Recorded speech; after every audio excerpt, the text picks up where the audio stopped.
Welcome back to the Unfiltered Political Lens podcast. And today we're going to start with the third episode in the three-series installment of the American internment camps here in America in World War II. Welcome back to the Unfiltered Political Lens, and I want to thank you for being here for this final chapter in our series exploring internment camps and wartime detention in the United States during the World Wars. In our previous episode, we examined the incarceration of the Japanese Americans as well as the detention of German Americans during wartime. In this final episode, we turn to another deeply important and often overlooked chapter in American history: the treatment of the Italian Americans and other Europeans during World War II. For many Americans, this history remains almost entirely unknown. It is rarely taught in schools with depth, and it often receives far less public attention than other wartime internment narratives in the United States. Yet, for thousands of families across the country, these experiences were deeply personal, painful, and life changing. By the early 20th century, millions of Italian immigrants had made their homes in America. They built neighborhoods in New York, New Jersey, Pennsylvania, California, Louisiana, Illinois, Massachusetts, and beyond, becoming part of the nation's culture and economic fabric. Their labor shaped American cities, ports, railroads, construction, agriculture, fishing industries, restaurants, family businesses, and working class communities across the country.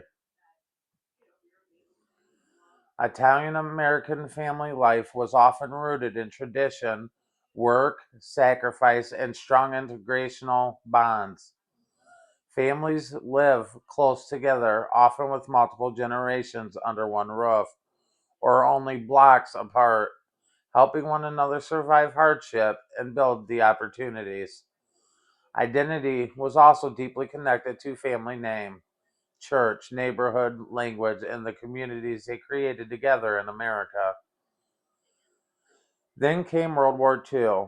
After the attack on Pearl Harbor in December of 1941, the United States entered the war with fear spreading rapidly across the nation. National security became the federal government's highest priority, and wartime policies expanded quickly in response.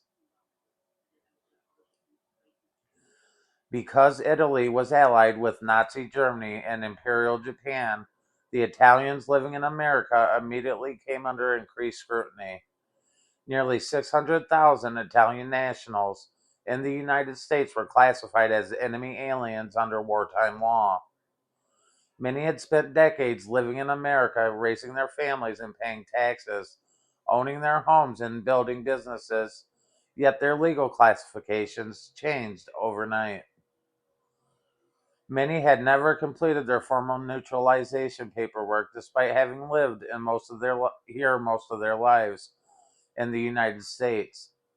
Some of them planned to become citizens but delayed because of cost, time, or language barriers or legal complexity. Others simply believed they were already a part of the American story and never imagined that paperwork would one day define how they were viewed during war. The federal government required registration, fingerprinting, and official identification documentation. Many were ordered to carry identification papers at all times, and for countless families, being legally labeled an enemy because of birthplace was humiliating and frightening and emotionally devastating. Curfews and travel restrictions had followed. In many regions, especially along the coast, people suddenly needed permits to travel through restricted areas or access places where they had worked for years.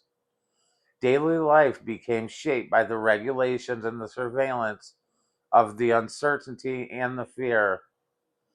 The impact was especially severe in California and along the Pacific coast.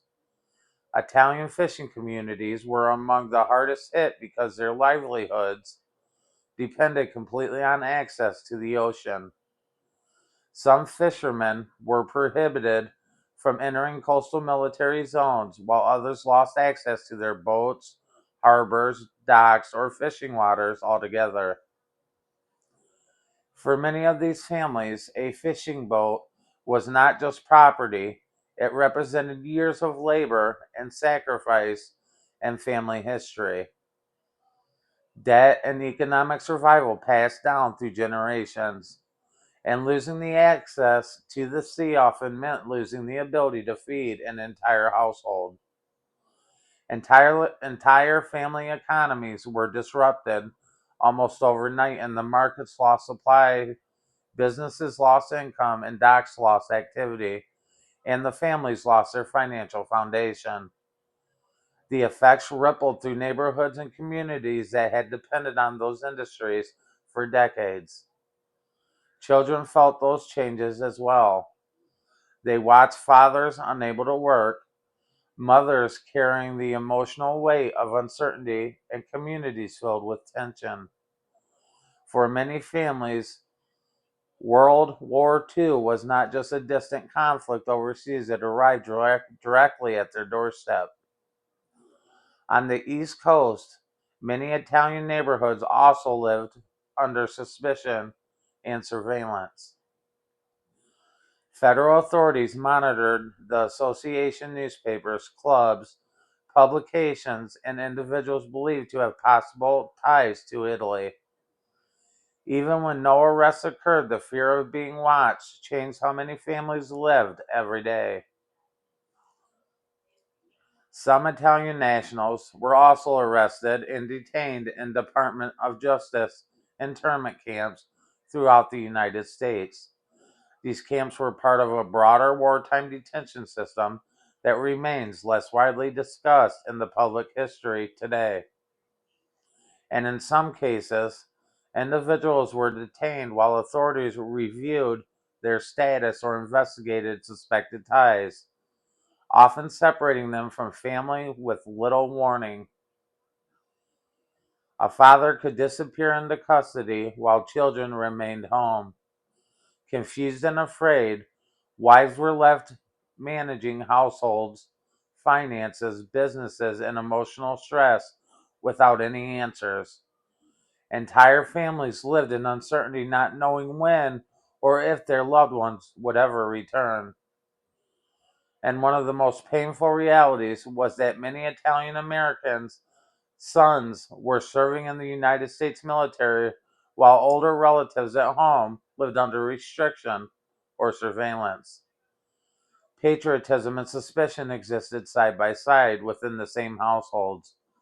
A son could be fighting overseas for America while his father was registered as an enemy alien at home.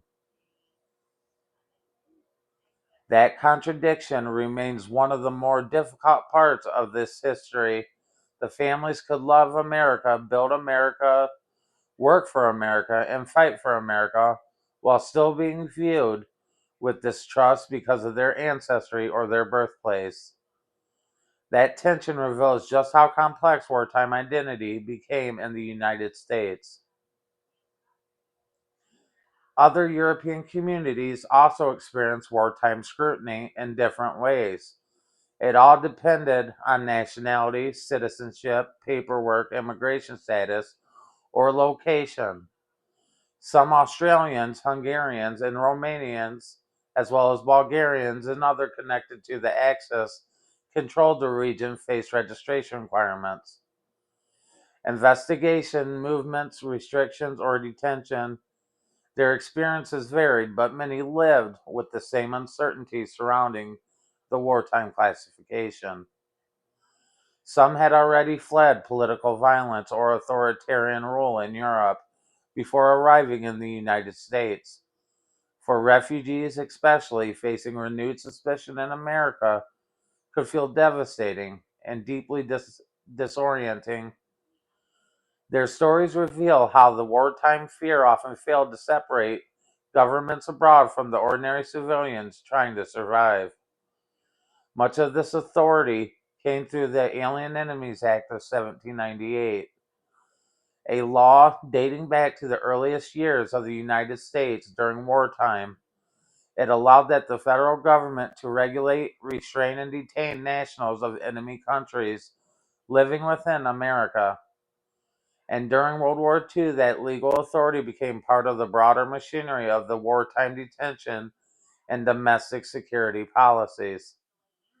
What makes this history especially powerful is how ordinary these families were. They were not political leaders or military officials. They were workers, fishermen and tailors, bakers, dock workers, barbers, and laborers, mothers and fathers, grandparents and children.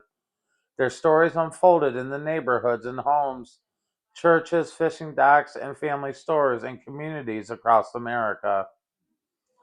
Many families rarely spoke about these experiences after the war ended. Silence became a way of coping and moving forward and protecting the younger generations from the painful memories. Documents were also tucked away in drawers, letters stored in boxes, and stories left unspoken for many decades. Some remained silent because of the shame or the embarrassment, while others stayed quiet because of grief and anger or a desire to leave wartime behind. In many families, the children and grandchildren only learn the truth years later through old paperwork, photographs, government letters, or stories finally told late in life. That rediscovery continues today, and historians, descendants, archives, and museums and researchers continue uncovering documents connected to the wartime restrictions and the detentions affecting Italian Americans and other Europeans. Every recovered record adds another piece of a much larger story that remained buried for many generations. And these histories matter because wartime history is not only military history, it is also immigration history, labor history, civil liberties history, and family history, neighborhood history, and constitutional history. It lives not only in government archives, but in the homes, churches, ports, fishing docks, small businesses, and family memory. Behind every policy was a human life, a fisherman kept from the sea, a father separated from his family, and a mother holding everything together while carrying fear, uncertainty, and unanswered questions. These stories deserve to be remembered fully, not because they replace other histories, but because they complete the broader American story. They reveal how wide the reach of wartime policy truly became inside the United States. They also challenge us to think carefully about civil liberties during times of national crises. How quickly can fear reshape policy? How far can government power extend in the name of national security? And how do communities recover after these decisions are being made? Those questions did not end with the World War II. They continue to echo through the modern conversations about immigration, national identity, constitutional rights and surveillance, emergency powers, and the balance between the liberty and security. Looking honestly at the past helps us better understand the present. As we reflect on all three episodes in this series, one truth becomes impossible to ignore. The wartime detention in America reached further than many of us ever were taught. Different communities experienced it differently, but all were touched by the fear, policy, identity, and the consequences of war inside the United States. Together, the stories reveal a broader national history that deserves fuller recognition. And that is why this final chapter matters. It is not just about uncovering the forgotten history, it is about honoring the people who lived it. It is about the families whose names rarely appear in textbooks. It's about the voices history nearly left behind.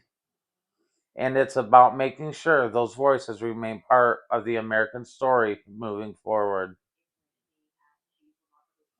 As we close this episode, I want to leave you with the final thought.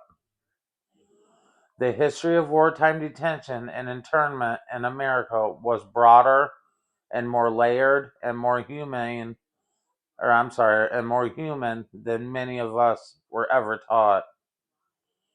Italian Americans and other European communities are part of this history, and their experiences deserve to be remembered alongside everyone else affected during the World Wars.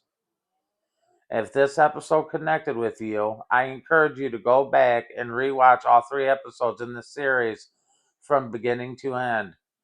Together, they offer a fuller understanding of the wartime internment and detention across the United States during the World Wars.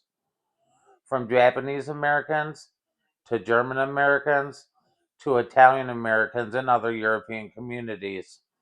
Each episode reveals another layer of this complex and often forgotten history.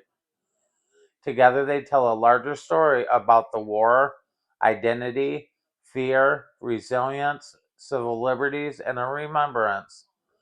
They remind us that history is rarely simple and often far deeper than what many of us were ever taught. And they challenge us to remember the people whose stories deserve to be heard.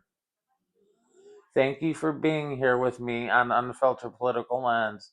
If this series taught you something new or gave you a deeper perspective on history, please like, share, and subscribe, and leave your thoughts in the comments below. I'd love to hear from you and what stood out to you most. Thank you again for watching, and I'll see you in the next one.